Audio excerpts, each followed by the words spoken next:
नमस्कार। कभी सोचा है कि हमारे शरीर पर मौजूद हर निशान, हर रेखा शायद हमारे भविष्य का एक नक्शा हो सकता है। आज हम सामुद्रिक शास्त्र की इसी प्राचीन भारतीय विद्या को समझने की कोशिश करेंगे। एक ऐसी कला जो मानती है कि हमारा शरीर ही हमारे भाग्य की कहानी कहता है। चलिए इस रहस्य को परत दर परत खोलते हैं।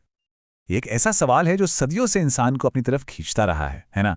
हम हमेशा से ही अपने अंदर और पैटर्न ढूंढते आए हैं, कभी सितारों में, कभी हाथों की लकीरों में और हाँ, कभी-कभी अपने चेहरे में भी।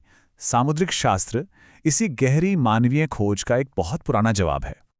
लेकिन शरीर के इन संकेतों को समझने से पहले इसकी आत्मा को समझना जरूरी है। देखिए, ये सिर्फ कोई भविष्यवाणी नहीं है, बल्कि इसके पीछे एक गहरी आध्यात्मिक परंपरा है। जैसे यहाँ देवी पंचांगुली को देखिए, जिन्हें इस ज्ञान की देवी माना जाता है। उनकी मौजूदगी हमें याद दिलाती है कि ये विद्या आस्था से कितनी गहराई से जुड़ी हुई है। तो चलिए अब इस प्राचीन ज्ञान के मूल सिद्धांतों को समझना शुरू करते हैं और देखते हैं कि ये शरीर को एक भाषा के रूप में कैसे पढ़ता है। तो सामुद्रिक शास्त्र आखिर है क्या? देखिए, इसे सिर्फ भविष्य बताने का एक तरीका समझ लेना एक भूल होगी। असल में ये विश्लेषण की एक बहुत ही कॉम्प्लेक्स वैदिक प्रणाली है, जो ये मानती है कि हमारे शरीर का हर हिस्सा, हर निशान एक कहानी कह रहा है। हमें बस इसे पढ़ना सीखना है। और दिलचस्प बात यह है कि प्राचीन ग्रंथ इसे महज कोई तुक्केबाजी नहीं मानते।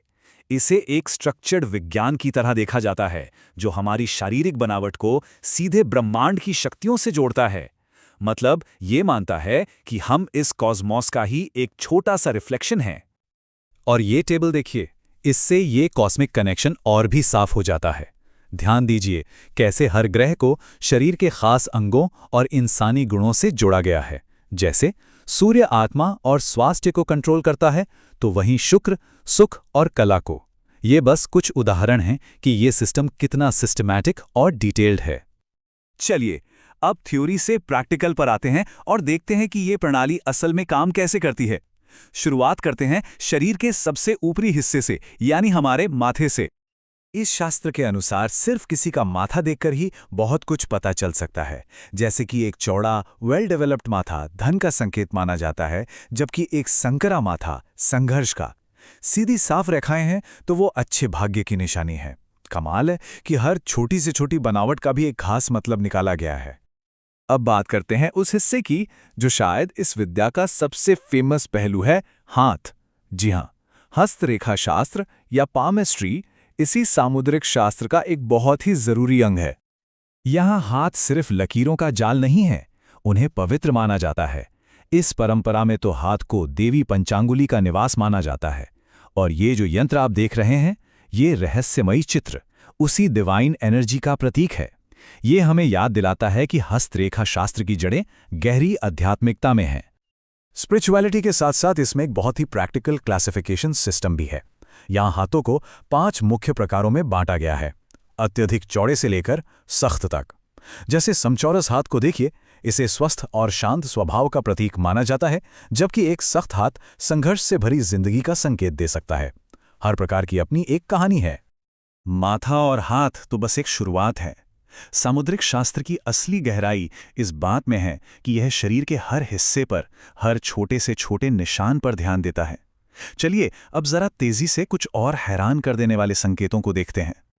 जैसे कि नाक को ही ले लीजिए। इस शास्त्र के मुताबिक नाक का आकार भी भाग्य तय कर सकता है। तोते जैसी नाक को भाग्यशाली माना जाता है, जबकि चपटी नाक वाले इंसान को मेहनती बताया गया है।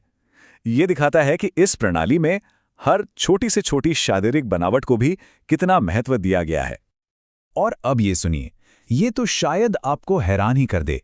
इस ग्रंथ के अनुसार किसी के दांतों की संख्या भी उसके भाग्य का संकेत दे सकती है। कहा जाता है कि जिसके पूरे 32 साफ सुथरे दांत हों, वो व्यक्ति धनवान होता है। एक और दिलचस्प बात, क्या कभी किसी ने उंगलियों पर उगने वाले बालों के बारे में सोचा है? शायद नहीं, लेकिन सामुद्रिक शास्त्र में इसका भी एक मतलब है। इसे एक कठोर स्वभाव वाले व्यक्ति की निशानी माना जाता है। और तिलों को कैसे भूल सकते हैं?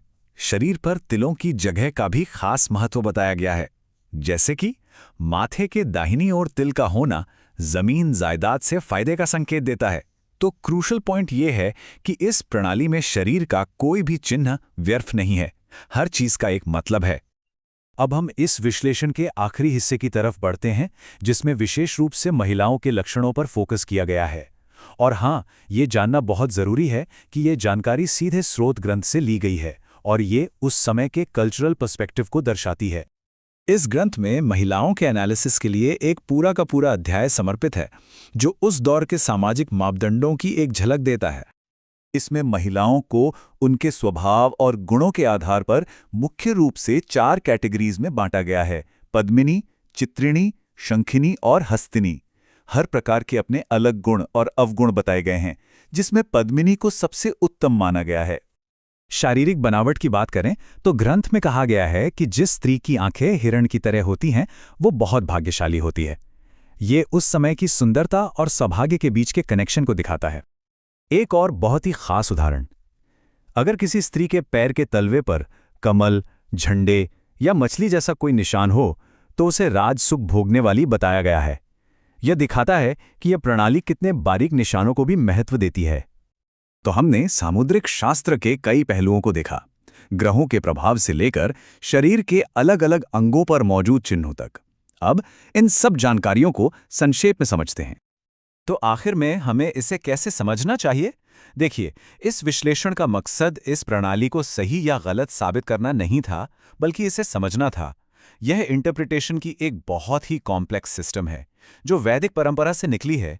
यह शरीर में अर्थ खोजने का एक तरीका है, ना कि कोई साइंटिफिकली प्रूवन अभ्यास। और ये हमें एक बड़े सवाल पर लाकर छोड़ देता है। चाहे हम सितारों में भविष्य खोजें या अपनी त्वचा पर मौजूद निशानों में पैटर्न खोजने की ये हमारी चाहत आखिर हमारे बारे में क्या कहती है? शायद ये अर्थ और उद्देश्य के लिए हमारी गहरी मानवीय ज़रूरत को ही दर्शाती है। इस पर सोचिएगा ज़रूर।